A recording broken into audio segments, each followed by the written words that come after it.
Hello, everybody, and welcome back to the Cold Hard Truth NFL podcast. I'm your host, Anish Gupta, And I'm your host, Srikar.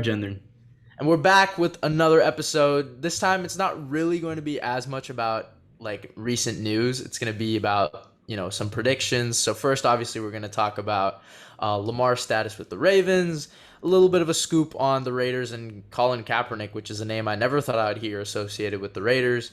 And then we're going to rank some second-year cornerbacks before finally getting into our lovely QB debates, as we always do, with which quarterback will have a career year and which players will potentially reestablish themselves in 2022. But let's start off. Kyler actually, ironically, just showed up to OTAs today. Someone who has not shown up is Lamar Jackson, and I guess it's kind of flown under the radar, mainly because of Kyler's whole situation. A lot of people kind of mush Kyler and Lamar on the same tier now, right at the edge of top 10. I think Kyler's a better passer. A lot of people will take Lamar over Kyler. Back and forth, I'm okay with it. I don't think one has really separated themselves fully over the other. But I guess the question remains, right? Will the Ravens get a deal done by this offseason? We've seen Josh Allen get one. He's the only one in the 2018 class to get one, which coming into that year, really surprising, only one of the five has gotten a deal. So obviously I think we can all agree Lamar will be the second one, but do you think it'll happen this year? Yeah, I mean, Lamar Jackson, he has publicly stated both his love for the franchise and obviously with the Hollywood Brown trade, he was not happy about it. So he took a moment on Friday, and Chris Sims was saying something about, how Tom Brady would never miss OTAs. And basically, Lamar tweeted, "I will be there, just not on your watch." So I have no idea what that means. What he's saying is, from what I can decipher from what he's actually saying, I think he wants to stay in Baltimore and he's committed to this team going forward. But I don't know. Some part of me is kind of thinking that he's conflicted, or he may not believe his future is in Baltimore. And for the organization, every passing day without Lamar Jackson signed long term, it creates potential cap issues because now planning for the future becomes a little bit more difficult. So I think Eric DeCosta has two options. He can play out the year as it is, and then you can put the franchise tag on Jackson knowing you can do the same in the following year.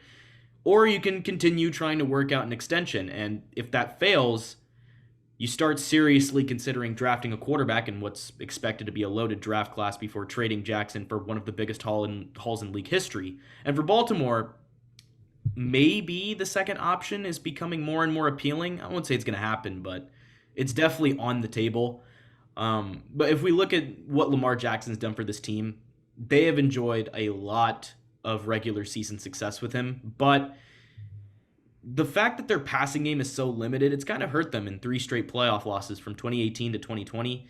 And Jackson has improved each year, but you got to weigh paying Jackson $45 million annually or finding another quarterback who's going to be cheap for 4 years and he can produce similar win totals. It's not easy at all, but again, it's appealing.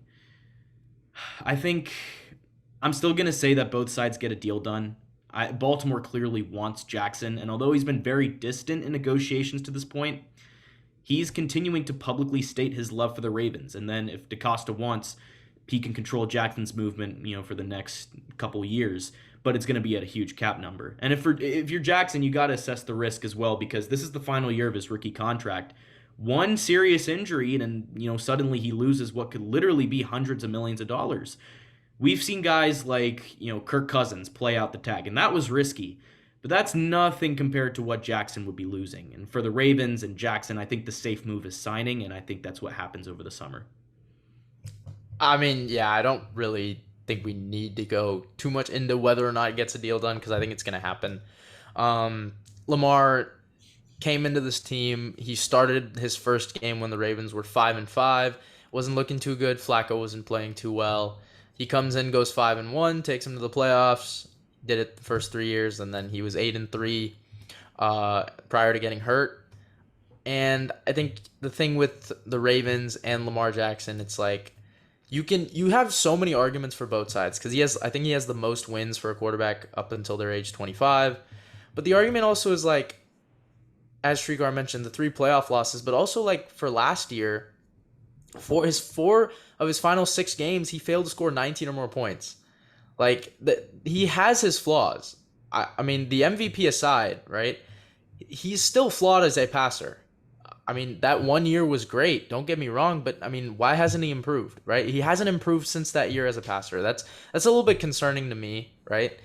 I know they haven't done their best to surround him with quote unquote weapons, right?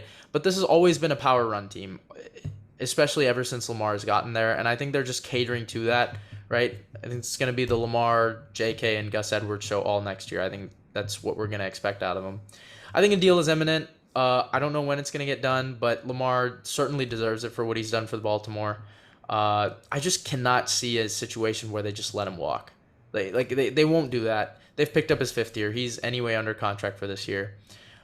I just can't see a scenario where he walks next year. There's no way you let someone of his age, his talent, his caliber, you're not letting a guy like that walk. So a deal will be done. Even if he gets hurt, he still has enough proven for a deal. So he's got 3 years of good play to warrant an extension. So even, a bad year next year. An extension, but I don't know about 45 mil. I mean, that's where they'll go into a standstill, and I think we'll see a similar situation to what happened with Dak Prescott, except the Ravens actually have a way more competent front office, and it's way more player friendly. So I think we'll see something a little bit better than what happened to Dak. Dak anyway got his money, and he got more than what he actually asked for, which again I didn't get the argument for. Like his 5 games, obviously he had a great amount of passing yards, but they were 1-4, and the whole argument was look at the team without him. They were kind of the same with him. But Lamar is not like that. You could see the team without him. They need him. He's really important to this franchise. So I think a deal is imminent. So the next one, I think it was like last Wednesday, if I'm not mistaken, because we're recording this June 1st. I think so. It was just reported that like the Raiders were working out Colin Kaepernick, and apparently it went well, right? Yet they still haven't signed him. So obviously, like we're gonna just talk about should they give him a chance. I'll start off. No. And it's not even like, look, I don't want to bring any politics or anything into it. I'm looking at it from a football perspective, and I don't get where people are saying he's better than half the starting quarterbacks or like 10 of them. Where are you getting this from? First of all, he hasn't played in 6 years. 6 years, dude. That's a really long time, especially in NFL standards. 6 years in NFL standards is like 50 years. Like it's a lot of time. And also his final year, he was awful. Like he was not good. He was like 1-10 as a starter. So to sit up here and say he's just gonna come in and be better than 10 of starting quarterbacks who are way younger, can probably throw it with way more accuracy. I think it's just bizarre to say that. Kaepernick obviously had one of the 3 best stretches in the 21st century for a quarterback. We all know the 3 straight NFC championships.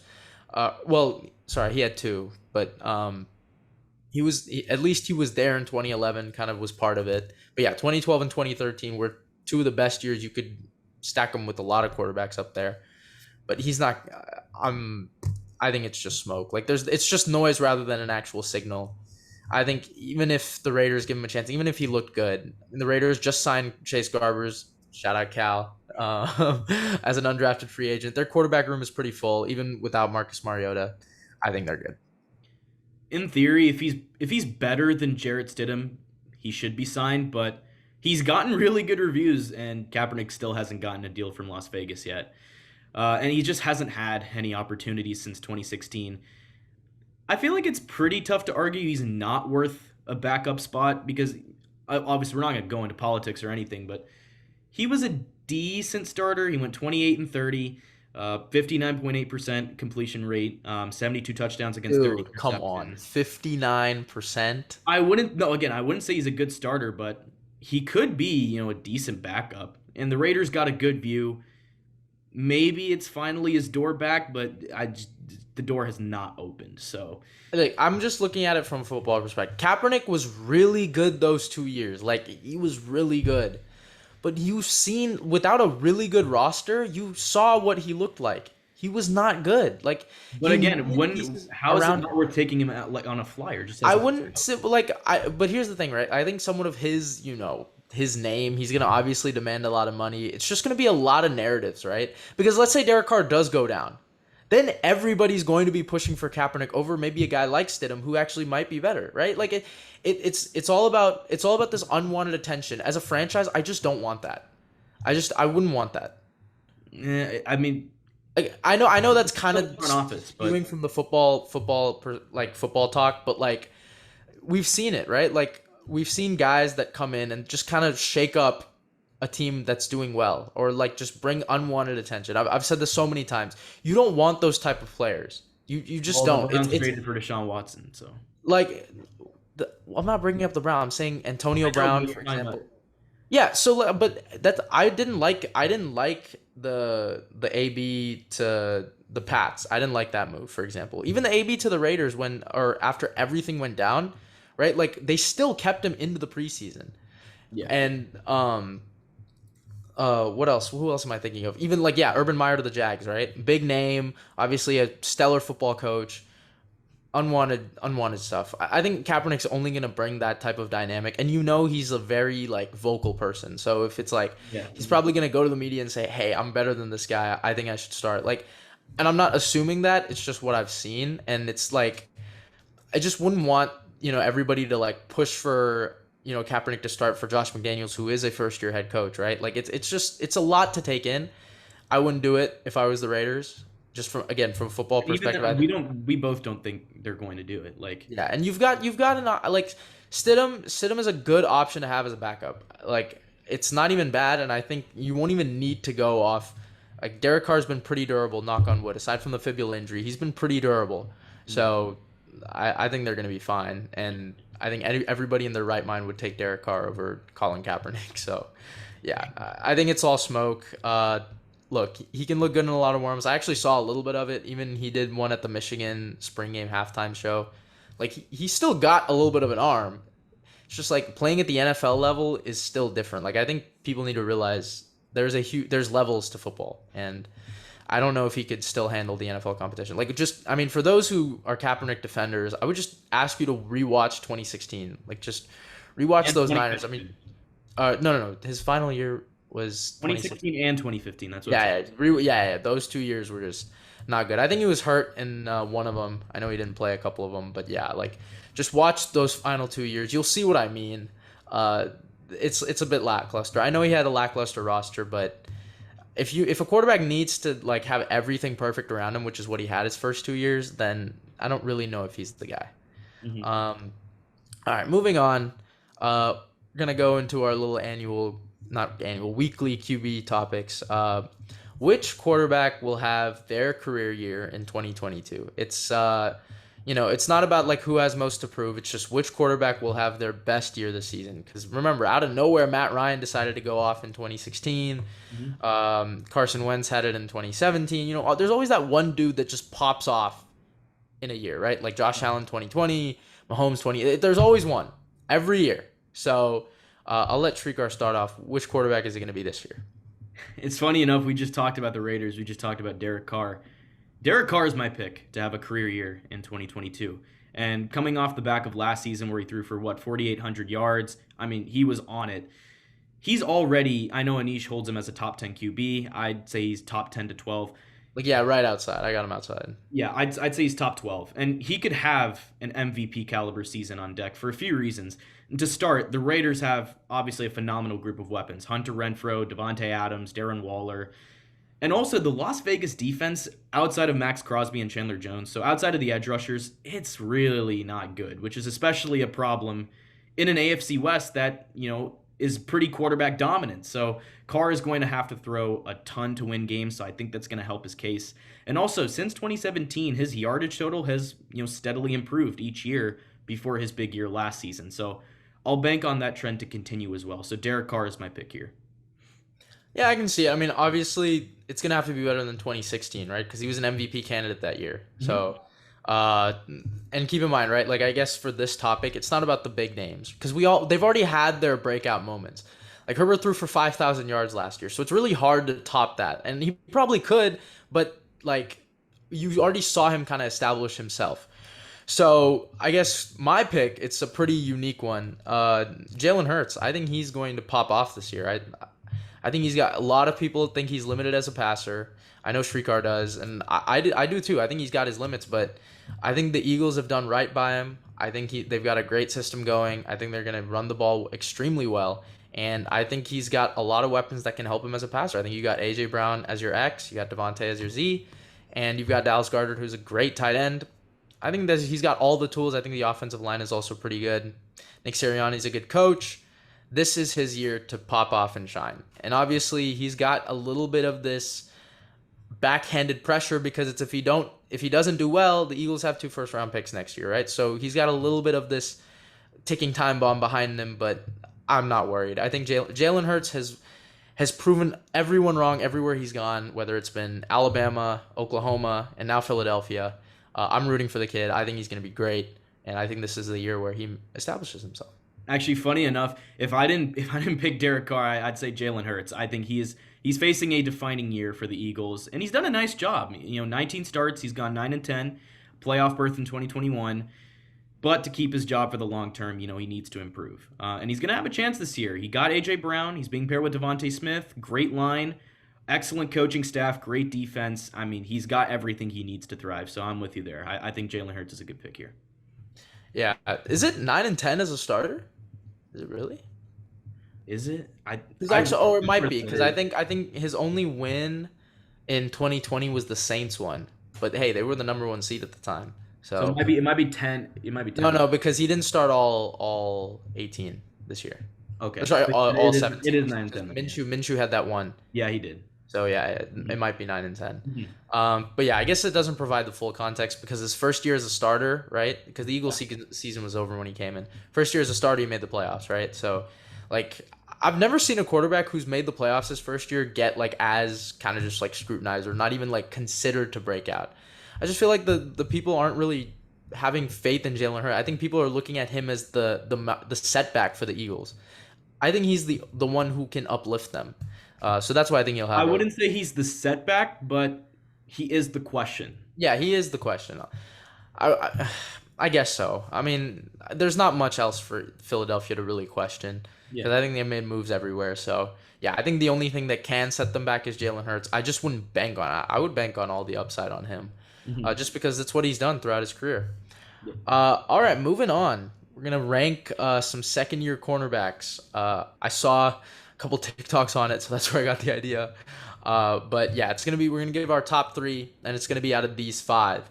Patrick Surtain of the Denver Broncos, Greg Newsome of the Cleveland Browns, Asante Samuel Jr. of the LA Chargers, Eric Stokes from the Green Bay Packers, and J.C. Horn of the Panthers.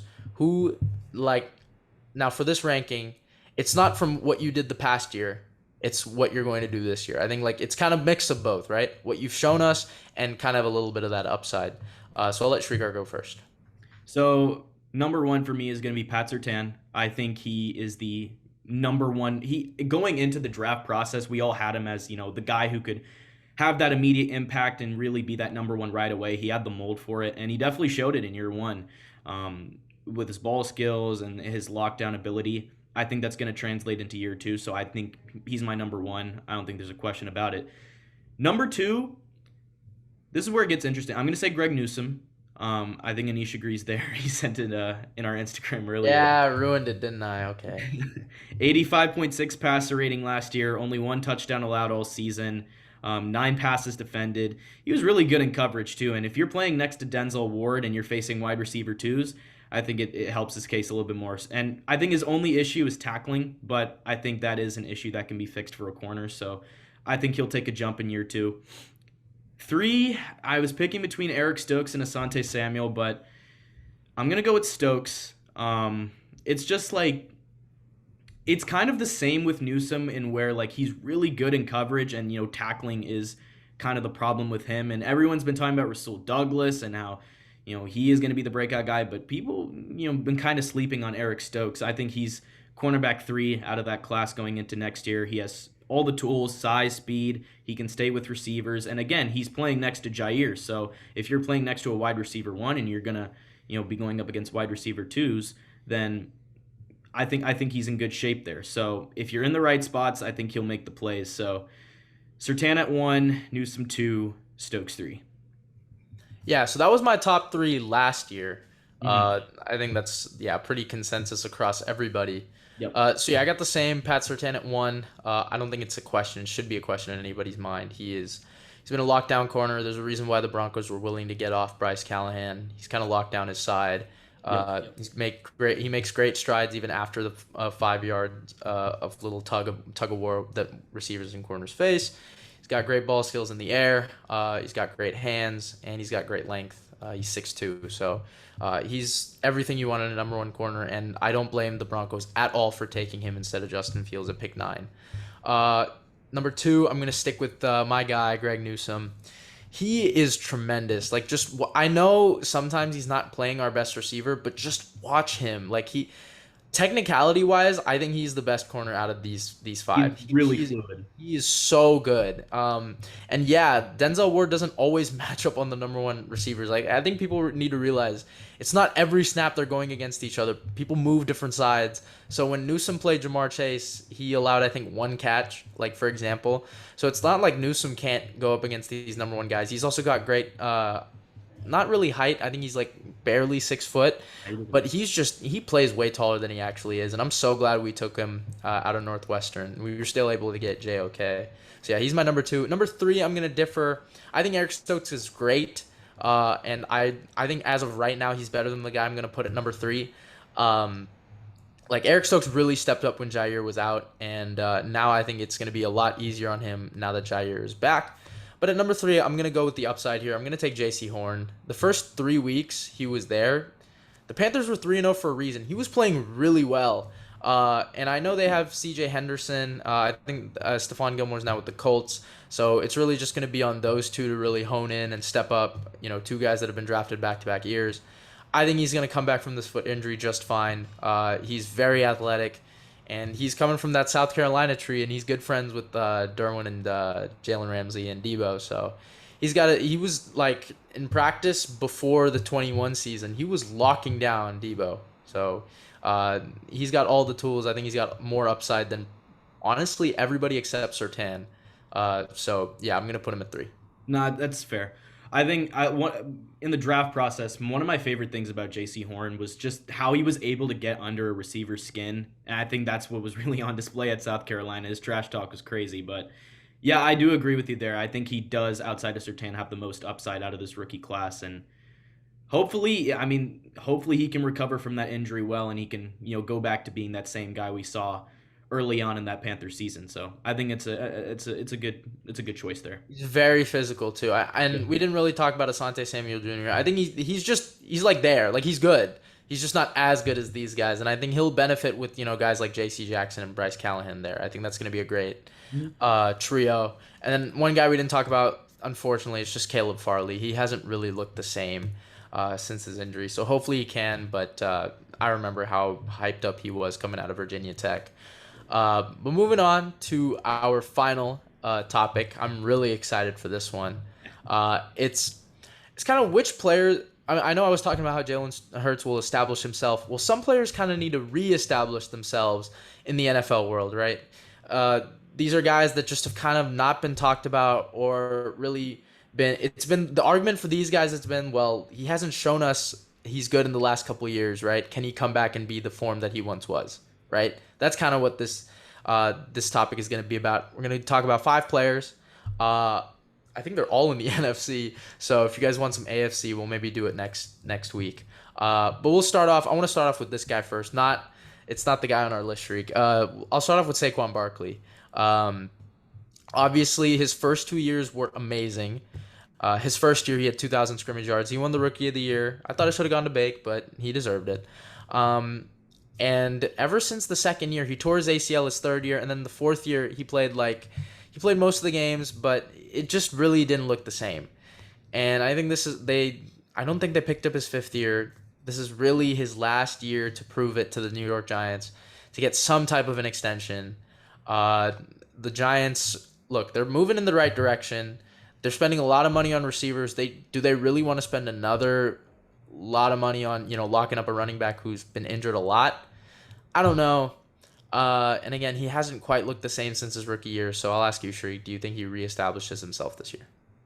Unfortunately for Saquon Barkley, I'm going to say no. Obviously, as you said, the first season, really successful. Rushes for over 1,300 yards, 2,000 scrimmage yards. But in those 3 seasons since, he's never hit 1,500 scrimmage yards. He's missed time in those seasons as well. And you're entering your 5th season, 25 years old, and think about it, you're going into a new regime which didn't draft you. So, the pressure is really on here. And I think there is reason to believe that he could play his way into a contract extension, whether it's with the Giants or another team. But if he's going to miss extended time again and he can't produce at a number 2 overall pick level, I don't think he's going to cash in here. So I don't think he's going to reestablish himself. But look, he has all the talent in the world. I mean, he is a very, very talented back. But the injuries, again, are just the biggest roadblock here. So I don't think he's going to reestablish himself. Saquon is a power runner. He relies a lot on his legs. And if you wearing down those legs already, right, it's just really hard to get to that same type of form that you were when they were fresh.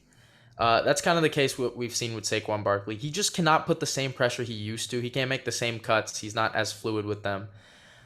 And it really sucks to say because I think Saquon was the key to Daniel Jones' development. I've been saying this for the last 2 years now, and he just hasn't been there to help out. Obviously, you can blame the O-line all you want, which it's prevalent, but it's also just he hasn't looked the same, and I don't think he's going to warrant a contract extension, one that he would really want. I don't think he's lived up to his number 2 pick potential, which I think everyone can kind of agree on. You don't take a running back that high. It really sucks for a guy who's just, world-class person and a hell of an athlete. I just don't think it's going to work out in New York. I don't think he's going to really, just blow up out of nowhere and reestablish himself because people were putting him in their top 3 after his rookie year. Yeah, that's crazy. The only other back we kind of seen do that is Ezekiel Elliott. So it's kind of a similar trend we're seeing out of these two. Hopefully he does, but I'm going to say no. It sucks. But yeah, Saquon Barkley, I don't even know if people are putting him in their top 10 anymore. No. Yeah, I wouldn't. So, yeah, it really sucks to say. This is really his last chance, but hey, let's see. Moving on, it's going to be... we talk about him all the time. But I think this is a topic where it's really prevalent. Carson Wentz, right? Is he going to establish himself in Washington? Look, I talk about him so much, so I'll start off. I think for him, it's weird to what does that define?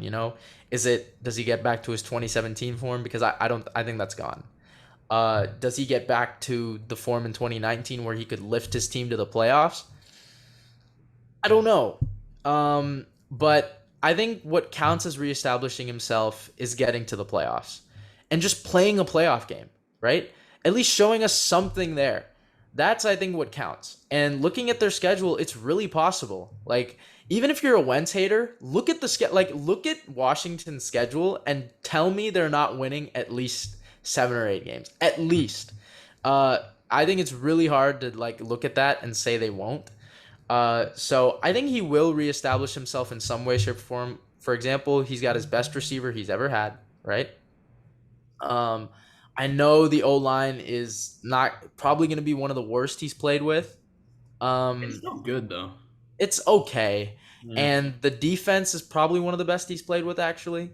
So he's got some, I guess, things that he's never had, and he's also got some bad things that he's never had.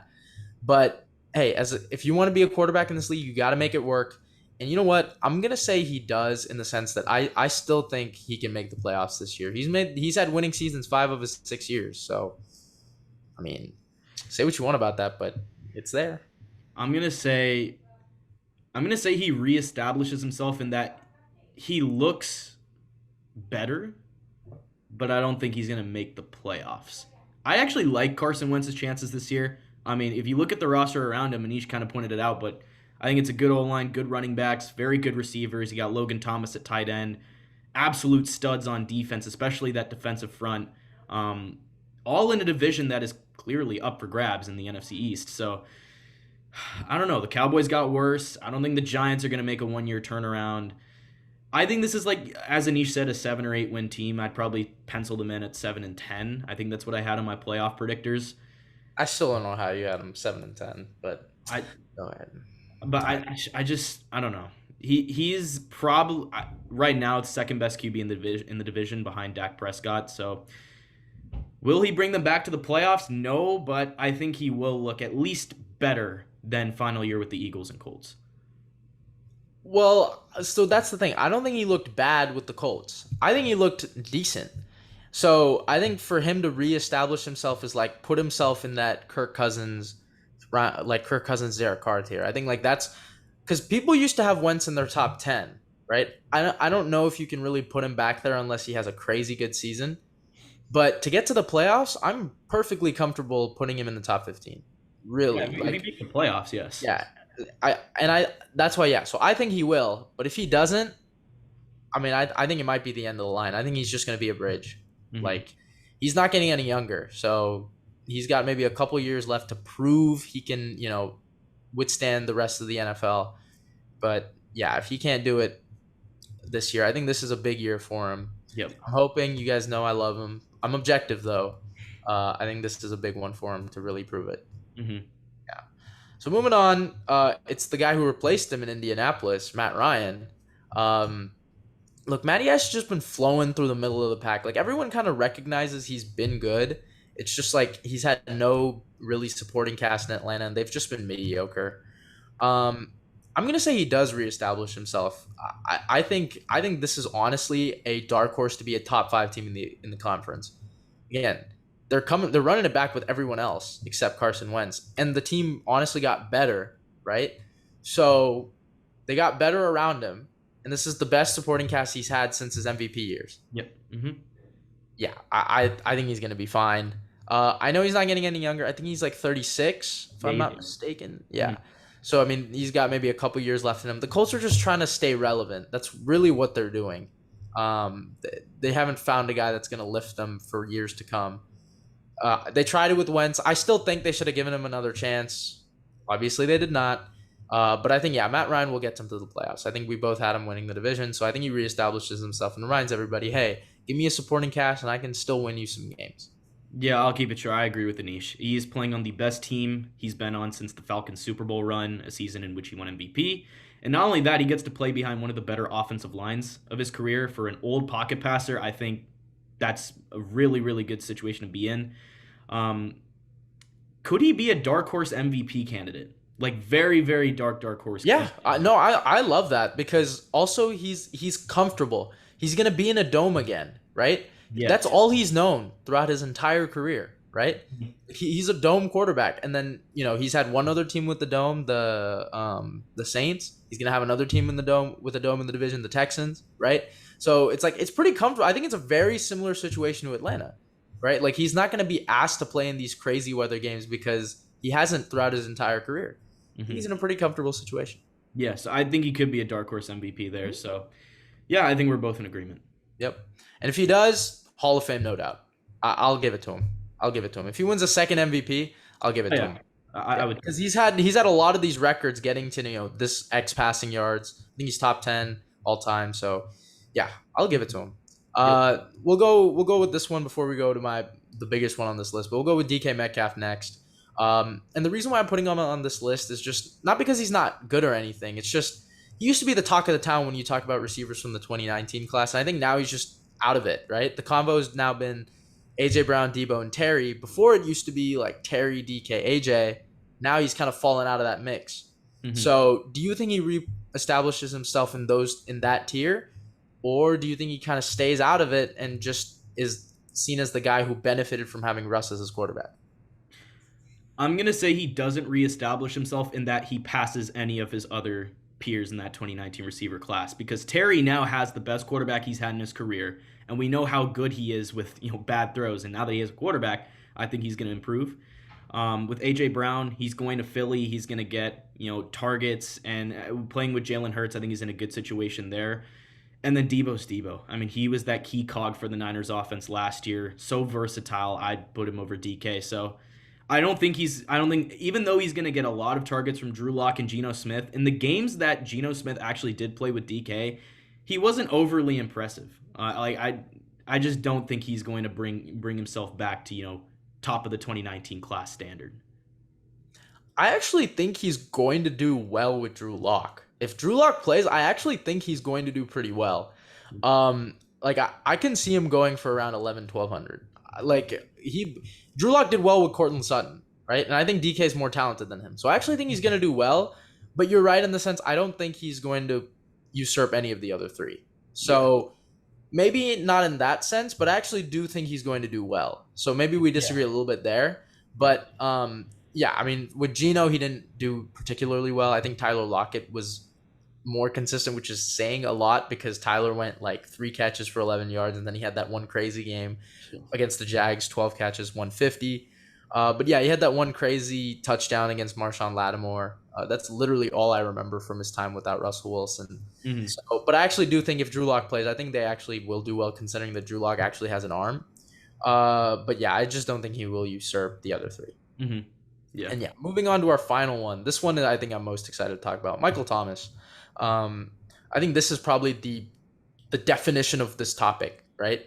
He hasn't played a full season in 2 years. When he has played though, in 2020, I think he was around 90 yards a game. 21, he missed the entire year with the ankle. It just never got better. So in 2022, he's going to come back. He's healthy this time, barring any setbacks in like July or June, which I haven't seen. He's all in with Jameis Winston. He's going to have Olave by his side. Do you think he reestablishes himself as a top 5 receiver? Because I think that's where he was before his injury. I don't know about top 5, but I'll say this. As much as I love Drew Brees, in those final years of his career, he just couldn't throw deep. And this is why everyone was calling Michael Thomas Slant Boy, because if you sent him deep, Drew Brees just couldn't get the ball there. So Michael Thomas actually has a good route tree, and now you have Jameis Winston, who, we could probably both agree can make all those throws. And I think New Orleans is going to have, bigger plays downfield. Thomas will definitely be on the receiving end of those plays. He can go deep, and I think Winston is the right quarterback to make Thomas even more dangerous in that facet. So I think he will reestablish himself. I'll say top 10, but I won't say top 5 because he's 3 years removed from that receptions record. And if you have Jameis Winston there. Well, 2, but yeah, I mean, 2 full seasons removed. Right, and you can expand the route tree now with Winston. I think we're going to see Michael Thomas's full capabilities on display here. I think he has a great shot at comeback player of the year. And especially if you have Olave there, I think it only benefits Olave too. So I'll say he does reestablish himself as a top 10 guy. I'm all in on Michael Thomas. I think it sucks because when he left for his injury, he was considered the best in the league. So yeah, I don't think he's going to get back there. But yeah, you're right. He should be in everyone's comeback player of the year radar. I think he's going to reestablish himself top 10, no doubt. I really think so. I think he's going to have a great year ahead of him. And he's going to remind everybody why he was regarded as such a great player. I think people have forgotten how good he actually was. 148 catches in 16 games is crazy. Yeah. So, yeah, I don't know if he's going to hit that, but I'm all in on the Michael Thomas train. I think he's going to go for at least 1,200, 1,300 yards. Jameis likes to throw it down the field. Mm-hmm. He'll be fine. I'm really excited to see what he'll do, and I think the Saints will benefit heavily getting Michael Thomas back. So yeah, I think that's going to do it for this episode. Had a lot of fun with this one. Let us know in the comments, for these guys, Wentz, Barkley, Ryan, Thomas, and Metcalf. Any one of those guys you disagree with, anyone you're big on, let us know in the comments. We'll respond to all of it. Thank you guys so much for watching. This has been the Cold Hard Truth NFL podcast, and we will see you guys next time.